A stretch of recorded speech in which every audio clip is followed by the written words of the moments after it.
I'm inside and I saw The Boys Season 2, Episode 4, Nothing Like It in the World. It is directed by Fred Toy, written by Michael Saltzman, and if you haven't seen this episode, I will spoil it for you. First of all, this episode has got me on the edge of my seats. It kept me watching throughout the entirety, just bam, bam, bam, turn after turn after turn after turn, new plot details added. First of all, we have confirmation of an older Soup, Liberty, and Billy Butcher now knows this information. And I'm like, okay, Billy Butcher's learning about this old Soup, so Vought's older than he thought, and it's older than I thought.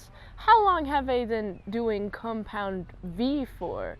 So Billy is like, all right, I've got this information, here I go. Also, it's fun about this episode, it seems like more members of the Seven, more specifically Black Noir learns about Billy Butcher and how he's trying to take down the Seven, so he's after Billy Butcher. I'm like, no, please, Black Noir, please, you're so silent and I don't like you because you're kind of scary to me. I'm not excited for the Billy Butcher fight between Billy Butcher and Black Noir, mainly because I don't think that Billy Butcher could go up against him even if he tried. Like, no matter how much he tried, Billy Butcher is not going to win that fight unless something happens. Annie is terrified of Homelander, and I would be too if I were in this situation with her. I kind of feel really bad for her. She's had to deal with a lot from the Seven, and now we have freaking Homelander is acting like a whole dictator, and he's just like, it has to be my way, you know. And so she's like, I'm done, I'm part of the boys now, and I hope they don't learn of my betrayal at all. Also, what's fun about this episode, speaking of Homelander, freaking Billy Butcher and Becca are trying to escape, just trying to flee, but she has a son, and the son is Ryan, and that's Homelander's kid.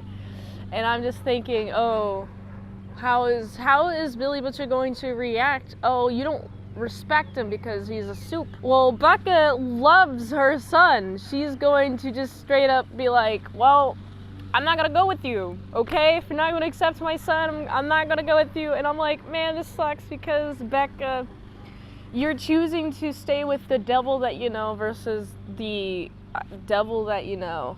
Well, I guess there are two devils that she knows. Which one will you choose? You decided to go with Homelander because Billy Butcher won't accept your son?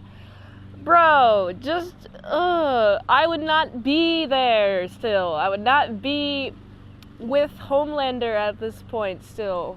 Even if Billy Butcher hated my son, I'd still be like, well, Homelander's worse because he sucks, and I don't want him to be teaching my son all these things that I don't want him to learn. And I'm just thinking, this is a tough choice, but I don't think Becca made the right one. What do you think, though? What do you think? Let me know in the comments below. Also, speaking of Homelander, Homelander's like, I have to make sure that the Seven is a powerful team. We have to have a powerful front.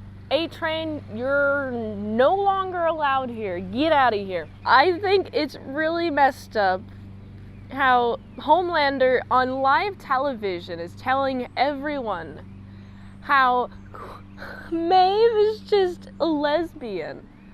Oh, she's dating a girl.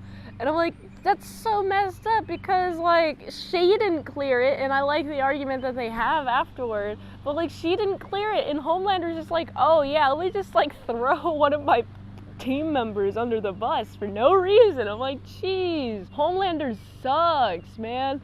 I wouldn't be surprised if he killed somebody. He has no regard for other people's feelings. He only cares about himself. But he's also like a very deep, sophisticated guy. He has reasons for what he's doing, so I understand. I just don't like Homelander. And I think it's really messed up what he did here. I don't think he should have done that. Been like, oh yeah, I'm just like, throw you under the bus, Maeve.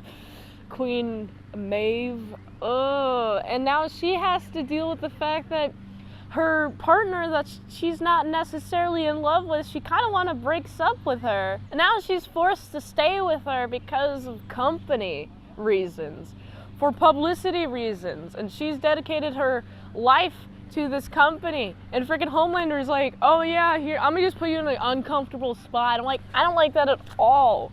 Why are you doing this, Homelander? This episode looks at each character and kind of what the crises that they're going through. Each individual character kind of just deals with it in a scene or two. So we have Frenchie, he's realizing, oh, why do I try to protect you? It's because of all the past things that I've done, and I just wanted somebody to protect me, and so in those situations, so I want to protect you from future danger. But I understand, well, it takes a while for him to understand that she's actually her own person. She's wanting to make the decisions that she wants to do. Like, she wants to, if she wants to do a hit, then it's her prerogative to do so. But it's not necessarily the moral thing, and I just want the relationship to get deeper between Frenchie and Kumiko. Kumiko, I gotta pronounce her name right. Kumiko. I have a tendency to pronounce names poorly. So there's that, and I like it, and this episode makes me think maybe they can like rehash, kind of deepen the relationship, because she never really taught him any sort of sign language, and so she's trying to communicate with him, but it's not working because there's no way for them to communicate. She's not teaching them sign language, and I think that she should have taught him sign language. Come on, you can't just leave somebody in the dark.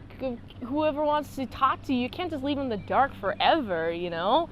So anyway, there's that, and then also the deep is now deep. Haha, get it? Deep into a cult, a church cult. It just reminds me of Scientology, but it's like given a different name. And it's like, this is totally a cult. Like, this screams cult to me.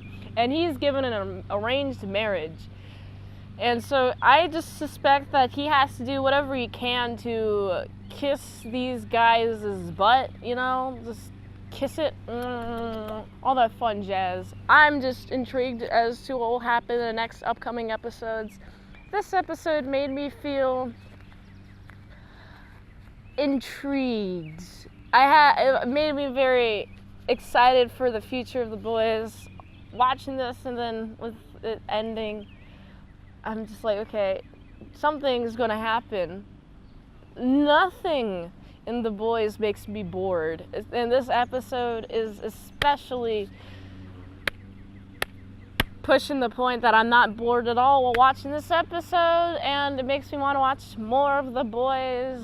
I'm excited for the rest of season 2, excited for season 3, and whenever season 4 comes out, I'm also excited to watch that. So I gotta give this episode is a solid like 7.5 out of 10. If you like this review, watch another one. The platform really likes that. If you want a fast track movie review, you can do that for $20 dinos at patreon.com/ASEPresents. And if you'd like to help support the daily grindiness of all the daily movies, go to his link tree, find the way you can help support the daily grind of all the daily movies, and go here. And until next time, mint salad sauce, see you later, my sour cream on to big bits.